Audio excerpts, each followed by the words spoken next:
Assalamualaikum warahmatullahi wabarakatuh. Yang terhormat Ibu Dwi Purbawati MPD selaku dosen pembimbing mata kuliah analisis fisiologi anak, serta teman-teman yang saya sayangi dan saya banggakan. Kami dari kelompok 10 akan menyampaikan materi mengenai peranan gizi kesehatan pada anak dan gangguan gizi pada pertumbuhan anak. Sebelumnya, perkenankan kami untuk mengenalkan anggota kelompok kami. Saya, Anissa Salsabila Ramandina, NIM 203131026, dan teman saya Laila Husna, NIM 203131015. Subbab yang akan kita bahas yang pertama yaitu peran gizi pada kesehatan anak. Kedua, gangguan gizi pada anak. Ketiga, faktor yang mempengaruhi gangguan kesehatan anak. Dan yang keempat, cara mengatasi masalah gizi pada anak. Yang pertama, peran gizi pada kesehatan anak. Gizi adalah persediaan bahan atau makanan yang dibutuhkan organisme maupun sel untuk bertahan hidup. Sementara, dalam bidang pengetahuan dan medis, gizi dapat merujuk pada ilmu atau praktik konsumsi serta penggunaan makanan.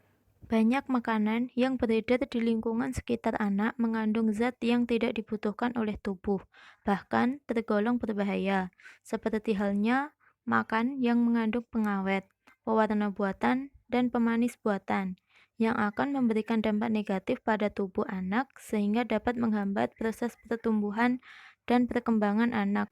Tingkat konsumsi ditentukan oleh kualitas dan kuantitas makanannya. Kualitas makanan ditunjukkan oleh ada tidaknya kandungan gizi yang dibutuhkan oleh tubuh dalam suatu makanan. Sedangkan kuantitas menunjukkan jumlah setiap zat gizi terhadap kebutuhan tubuh.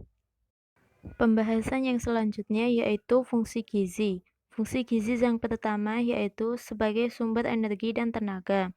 Jika fungsi ini terganggu, orang akan menjadi kurang giat dan merasa cepat lelah. Kedua, menyokong pertumbuhan badan, yaitu penambahan sel baru pada sel yang sudah ada. Ketiga, memelihara jaringan tubuh, mengganti sel yang rusak yang nampak jelas pada luka tubuh, yaitu terjadinya jaringan penutup luka. Keempat, mengatur metabolisme. Kelima, berperan dalam mekanisme pertahanan tubuh. Dan yang keenam, berbagi keseimbangan dalam cairan tubuh. Pembahasan selanjutnya yaitu zat gizi yang dibutuhkan oleh tubuh. Yang pertama, zat gizi makro, yaitu gizi yang dibutuhkan tubuh dalam jumlah yang besar, contohnya air, karbohidrat, dan protein. Kedua, zat gizi mikro, yaitu zat gizi yang dibutuhkan tubuh dalam jumlah yang sedikit, namun zat tersebut juga harus terpenuhi setiap harinya, contoh vitamin dan mineral. Kalori adalah jumlah energi dalam setiap makanan. Kebutuhan kalori setiap anak berbeda-beda, tergantung pada usia, jenis kelamin, dan tingkat aktivitas fisik anak. Semakin dewasa usianya, terutama di usia menjelang puber, anak butuh lebih banyak kalori untuk mempersiapkan tubuhnya terhadap berbagai perubahan menuju kedewasaan. Asupan kalori yang dibutuhkan anak dalam setiap aktivitasnya sebagai berikut. Usia 0-6 bulan, 550 kilokalori per hari. Usia 7-11 bulan, 725 kilokalori per hari. Usia 1-3 tahun, 1125 kilokalori per hari. Usia 4-6 tahun, 1600 kilokalori per hari. Usia 7-9 tahun, 1850 kilokalori per hari. Kemudian, untuk anak laki-laki, usia 10-12 tahun, 2100 kilokalori per hari. Usia 13-15 tahun, 2475 kilokalori per hari. Kemudian, usia 16-18 tahun, 2675 kilokalori per hari. Untuk anak perempuan, usia 10-12 tahun, 2000 kilokalori per hari. Usia 13-15 tahun, 2125 kilokalori per hari. Usia 16-18 tahun, 2125 kilokalori per hari. Nilai protein yang dibutuhkan oleh tubuh ditentukan oleh kadar asam amino esensial.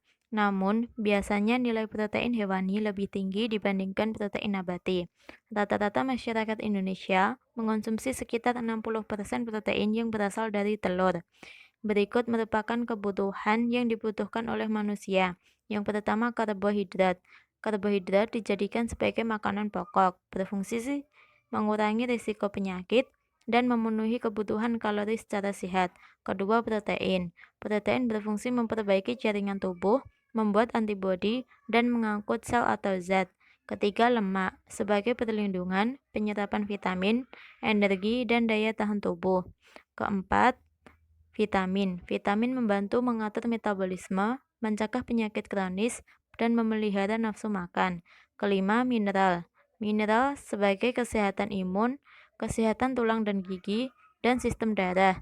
Keenam, lemak. Lemak sebagai pelarut zat gizi, membawa oksigen ke seluruh tubuh dan melembabkan mukosa.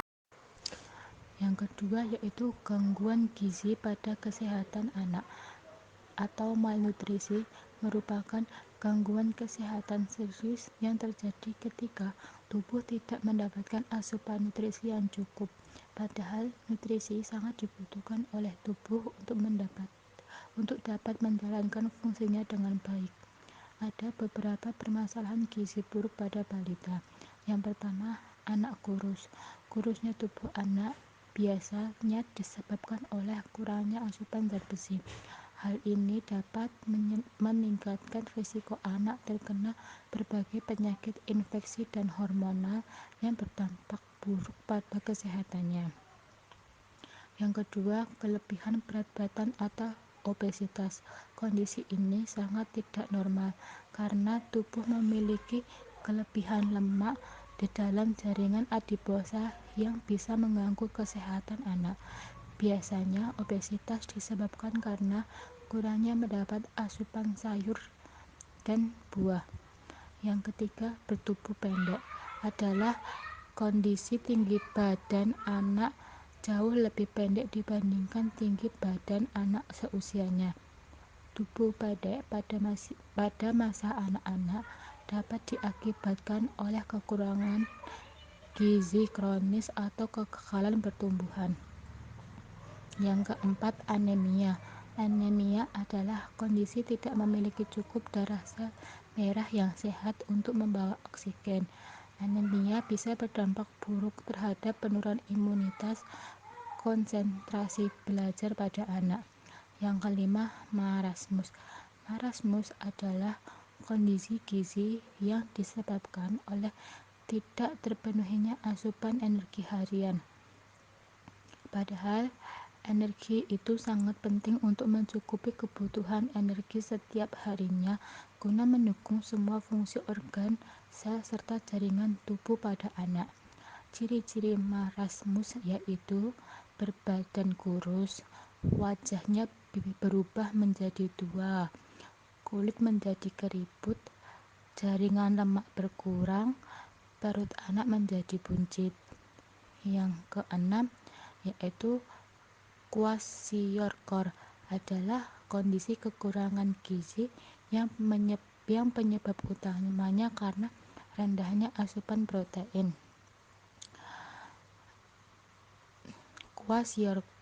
Kwashiorkor memiliki ciri-ciri tubuh membengkak, terutama di daerah kaki dan wajah.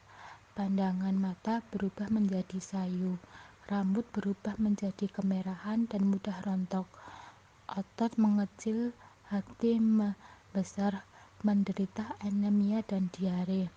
Yang ketujuh, marasmic kwashiorkor adalah bentuk lain dari gizi buruk pada anak balita yang menggabungkan kondisi dan gejala antara marasmus dan kwashiorkor. Ciri-cirinya yaitu bertubuh sangat kurus, menunjukkan tanda-tanda tubuh kurus di beberapa bagian tubuh.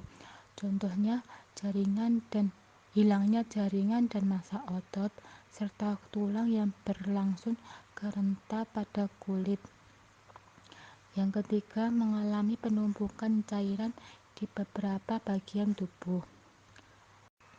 Yang ketiga yaitu faktor-faktor yang mempengaruhi gizi pada anak.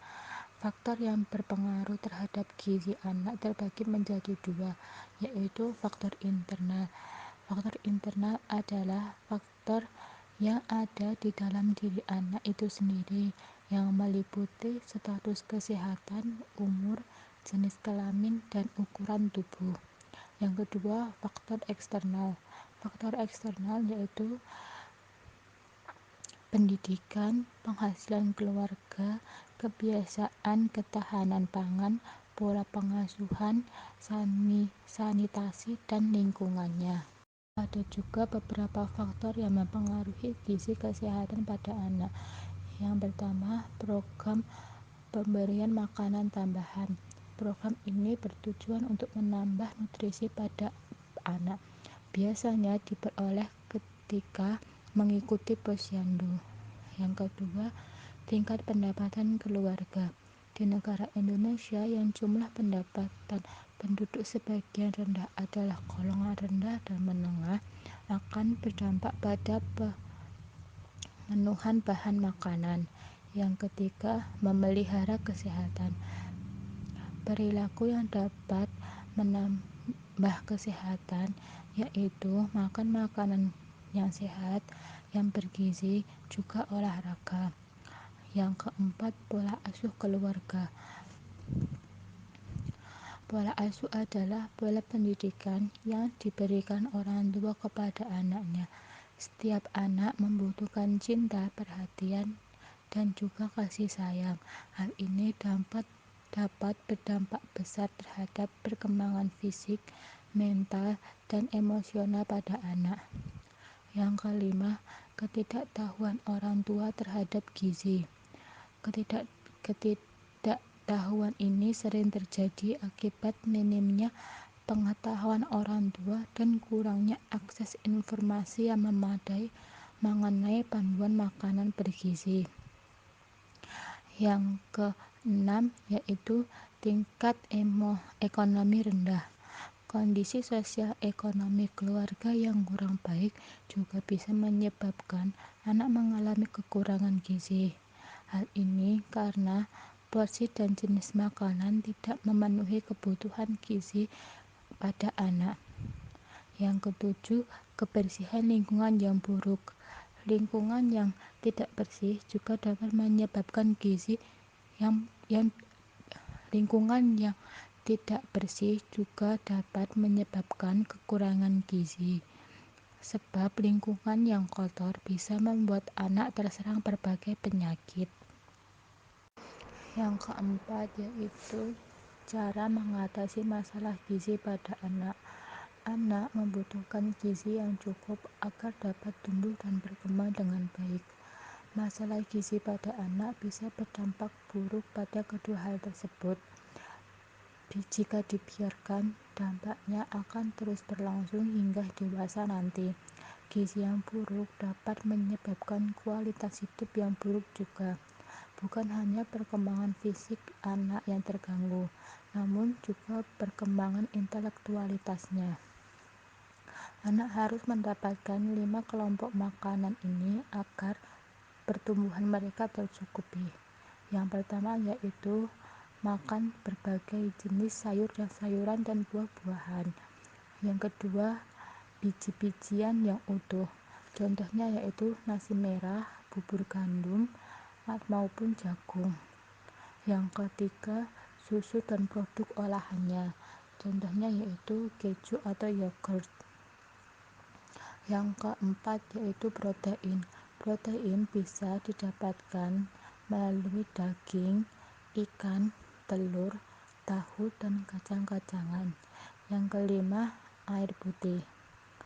Hindari makanan yang cepat saji ataupun yang mengandung banyak gula. Anak membutuhkan asupan gizi yang seimbang. Contohnya protein, kalsium, karbohidrat, lemak yang sehat, zat besi, asam lemak, omega 3, hingga berbagai vitamin yaitu vitamin A, B, C, dan E. Jika anak masih dalam tahap kekurangan gizi yang ringan, maka dapat melakukan berbagai hal ini. Yang pertama, periksakan anak kepada dokter. Dokter akan melakukan analisis terhadap kondisi anak dan memberikan rekomendasi yang tepat. Jika dokter menemukan hal pemeriksaan yang mengarah ke anak mengalami kurang gizi, maka akan diberi obat atau vitamin untuk anak. Yang kedua, menerapkan pola makan yang baik pada anak. Penanganan anak yang mengalami kekurangan gizi haruslah diberi perhatian khusus mengingat tumbuh kembang anak yang terganggu. Dengan memberinya banyak makanan yang mengandung cukup kalori, serat, mineral, protein, dan juga vitamin. Yang ketiga, mendampingi perkembangan anak. Setelah melakukan pemeriksaan ke dokter dan juga telah memberikan pola makanan yang baik, maka proses terakhir yaitu memantau perkembangan anak dan mendampingi tumbuh kembang sang anak secara intensif.